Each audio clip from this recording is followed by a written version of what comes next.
Time now for Conversation Nation. Joining me tonight, political strategist Angela Rye, political science professor Jason Johnson, and Mike.com's Liz Plank. Thank you all for being here. Thanks, sir. We start with President Obama and his highest approval rating in 2 years. 48% of Americans approve, and the numbers are rising as Americans are more optimistic on the economy. 52% say the economy is either very good or somewhat good.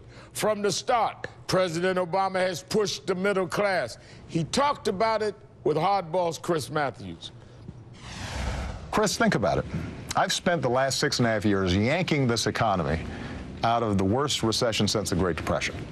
Every single thing I've done, from the Affordable Care Act to pushing to raise the minimum wage, to making sure that young people are able to go to college and get good job training, to what we're pushing now in terms of sick paid leave, everything I do has been focused on how do we make sure the middle class is getting a fair deal.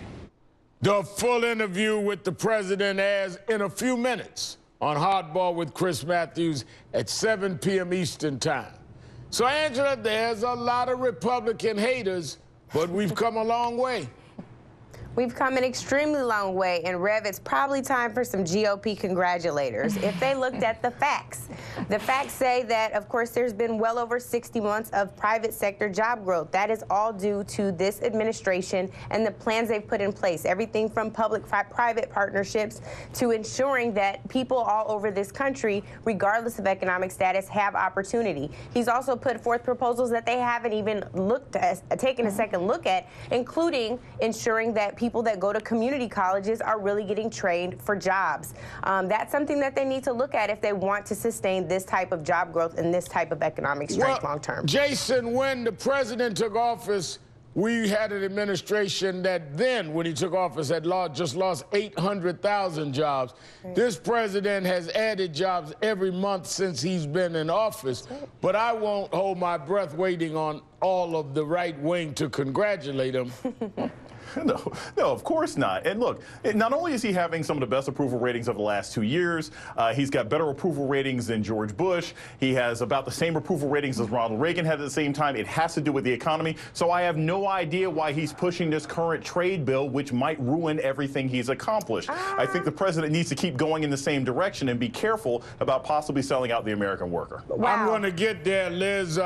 Jason stepped on my congratulatory block and went in the trade bill. That's right. You got to watch these academicians. But Liz, your answer to whether or not the president should be given congratulations on economic issues. I mean, absolutely. I think these numbers, one of the most striking things about it is it doesn't just show that people are happy right now. It shows that they really trust the president. I mean, not just as a global leader. I mean, even in the last year, what he's done for Ukraine, what he's done with the Iran deal, what he's done with their relationships with Cuba, which no other president has been able to do in a recent past, but also what he's done domestically. People aren't just happy about the state of things now. They're very confident that a year from now things will be the same or better. And we have not seen those numbers since 2007, which was a very hard time, as you mentioned. So I think everyone all around is very confident that things will continue in this direction. Let me ask this. Is Hillary Clinton a progressive warrior? Now, Clinton's campaign rollout has focused on everyday Americans and the middle class. But some on the left aren't sold and are calling for Elizabeth Warren to run. The New York Times reports Clinton's campaign says she's no newcomer to popularism. That, in fact, she, in a meeting with economists this year, she said the economy required, quote, a toppling of the wealthiest 1%. Clinton's campaign went on to call her, quote, the original Elizabeth Warren, a populist fighter for decades. Jason, the original Elizabeth Warren, what do you think? When you still have to humanize yourself after 20 years in public life, when you have to compare yourself to a relatively least recent political star in order to convince people that you care about regular workers' issues, you're in trouble. So I don't doubt that Hillary Clinton cares about the middle class. That goes all the way back to her time with Bill Clinton. But the fact that she's still having to make this argument means she's going to have a lot of trouble motivating and galvanizing the left for 2016. Angela, she's better than the Republicans if you compare those records. Is that enough, though, to galvanize the turnout she'll need? I absolutely think it's enough, and I don't just think that she's just better than the Republicans, Rev. I have to substantially disagree with Jason's characteristics, characterizing of Hillary Clinton. I first have to say that Elizabeth Warren is Hillary Clinton Jr. This is someone who has taken her original model. We're talking about a woman who spent the beginning of her career with Marian Wright Edelman at the Children's Defense Fund. We're talking about someone who worked to ensure that Black and brown people were registered to vote in Texas before it was a purple state. We're talking about someone who spent her career. Bill Clinton didn't birth Hillary Clinton, right? Like, this is someone who understands these issues and lived these issues. So I resent it, and I think it's unfortunate. But Liz, aren't we also talking about someone that had some real bumps on the road with those same black communities in 2008?